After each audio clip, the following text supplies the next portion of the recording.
स्वागत है आप सभी का आपके YouTube चैनल धीरज विश्व स्टडी में। पिछले कई वीडियोज़ हमने त्रिकोणमिति जो कि हाइट एंड डिस्टेंस का सवाल है उसको हमने YouTube पर अपलोड किया है अपने इस YouTube चैनल पर। इस वीडियो में हम देखेंगे कि एक त्रिकोणमिति का ये सवाल किस प्रकार से सॉल्व किया जाएगा। तो देखें, क्षैतिज तल पर स्थित एक लंबवत मीनार के शीर्ष पर एक ध्वज दंड लगा है। मीनार के पाद से 9 मीटर दूर स्थित बिंदु से ध्वजदंड के शीर्ष एवं पाद पर उन्नयन कोण क्रमशः 60 अंश एवं 30 अंश है। मीनार व ध्वजदंड की ऊंचाई ज्ञात कीजिए।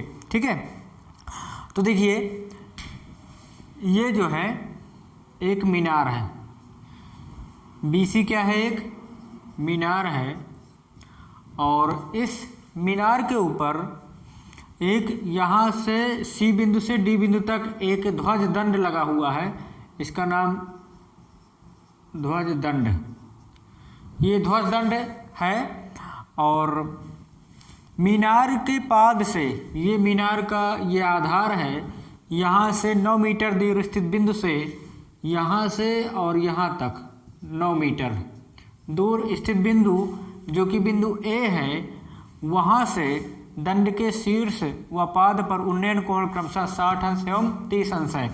तो यहाँ से यहाँ तक बन रहा है 60 अंश और यहाँ बन रहा है 30 अंश। ठीक है, तो ये जो A बिंदु है, यहाँ से D बिंदु का जो कोण बन रहा है वो 60 अंश का बन रहा है और A बिंदु से C बिंदु का जो कोण बन रहा है वो 30 अंश का बन रहा है। तो हमें पता करना है मीनार की ऊंचाई कितनी है और ध्वज दंड की ऊंचाई कितनी है। तो यहाँ पर मान लेते हैं मीनार की ऊंचाई है h मीटर और ध्वज दंड की ऊंचाई कितनी हो जाएगी, मान लेते हैं x मीटर, इसकी भी होगी।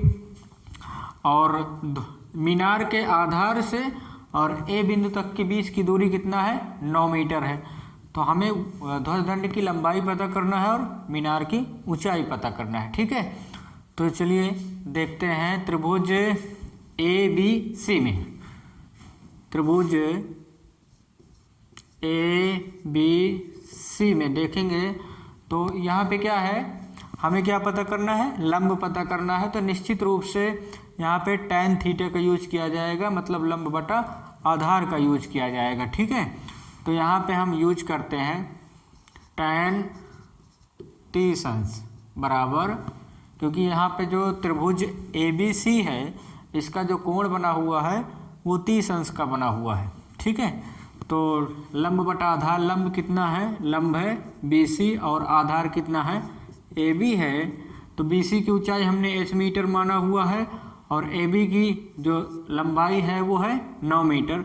तो tan 30 का मतलब tan 30 का मान होता है 1/√3। तो यहाँ पे लिख देते हैं 1/√3 और h बटा 9 हो जाता है। अब यहाँ पे h√3 हो जाता है, त्रियक गुणा कर देते हैं, 9 × 9 हो जाता है। ठीक है, अब उसके बाद h जो होता है यहाँ पे 9 हो गया और यहाँ पे √3 जो होता है वो h के साथ गुणा में है, तो जब पक्षांतर करेंगे तो ये नीचे भाग में आ जाता है। अब इसका परमेयीकरण कर लेते हैं, √3 और √3 से ऊपर नीचे मतलब अंश और हर में गुणा कर दिया जाता है। जब गुणा कर देंगे तो यहाँ पर 9 × 9 √3 हो जाता है और 3 त्रिक का 9, 9 का वर्गमूल आता है 3। अब इस 3 से 9 को काट देंगे तो 3√3 मीटर वो आ जाता है h की ऊंचाई, मतलब मीनार की ऊंचाई कितना आ जाती है, 3√3 मीटर आ जाती है। अब हम देख लेते हैं त्रिभुज, जो हमारा त्रिभुज बना हुआ है ABD में, त्रिभुज ABD में यहाँ पर देखते हैं ABD में, तो यहाँ पे 60 अंश का कोण बना हुआ है, उसके ध्वजदंड के शीर्ष का जो उन्नयन कोण बना है वो 60 अंश बना है। तो इसमें भी tan का यूज करेंगे, तो tan 60 अंश बराबर लंब कितना है, लंब है BD और आधार कितना है, AB है। ठीक है, लंब यहाँ से B से लेकर D तक, यहाँ तक हो गया और आधार कितना है, AB है। तो यहाँ पर बी डी कितना होगा, बी डी जो है जब h प्लस एक्स करेंगे तो वो बी डी बन जाता है, h प्लस एक्स, और ए बी कितना है, ए बी है 9 मीटर। ठीक है, इतना हो गया। tan 60 का मान होता है √3 और h प्लस एक्स बटा 9 हो जाता है। ठीक, यहाँ पर h की वैल्यू रख दिया जाता है, यहाँ पर h का मान रख देते हैं। h का मान कितना मिला हुआ है, 3√3 प्लस एक्स बटे 9, यहाँ पे हो गया। अब एक काम करते हैं, इससे इसमें गुणा कर लिया जाता है, तिर्यक गुणा। तो 9 से √3 में गुणा करेंगे तो 9√3 आ जाता है, बराबर 3√3 प्लस एक्स हो जाता है, इतना। अब पक्षांतर कर लिया जाए, 9√3, ये 3√3 जो है वो क्या है, वो प्लस में है, तो जब इधर पक्षांतर करेंगे तो आ गया ये माइनस में, और एक्स अपनी जगह है, दाएं पक्ष में है ये वो। ठीक है, अब यहाँ पे √3, यहाँ पे √3 सजातीय हो गए, तो क्या करते हैं, इसको घटा लेते हैं। 9 में से अगर 3 घटाते हैं तो कितना आता है, 6√3 आता है, एक्स हो गया। ठीक है, तो ये हो गया एक्स। तो यहाँ पर एक्स क्या है, एक्स जो है ध्वज दंड की लंबाई है, तो ये आपका आंसर आ जाता है। तो यहाँ पे लिख देते हैं आंसर। एच किसकी ऊंचाई थी, मीनार की ऊंचाई, मीनार की ऊंचाई, जो मीनार की ऊंचाई है वो आ गई कितना, h बराबर 3√3 मीटर, और उसके बाद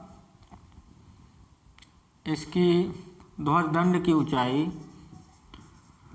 ध्वजदंड की ऊंचाई जो आई वो x थी, वो x निकला है 6√3, तो यहाँ पर 6√3 मीटर इसकी ऊंचाई जाती है। तो इस प्रकार आपका ये आंसर आ जाता है और ये सवाल लग जाता है। तो मैं आपसे सिर्फ इतना ही निवेदन करूँगा कि आप हमारे साथ जुड़े रहें, मैं आपके सभी समस्याओं का समाधान करूँगा। तो प्लीज़ चैनल को सब्सक्राइब कर लें, बेल आइकन प्रेस कर लें, लाइक कमेंट शेयर करें और हमारे साथ बने रहें। क्लास 10th और 12th के सभी स्टूडेंट्स से मैं रिक्वेस्ट करूंगा कि हमारे साथ बने रहें।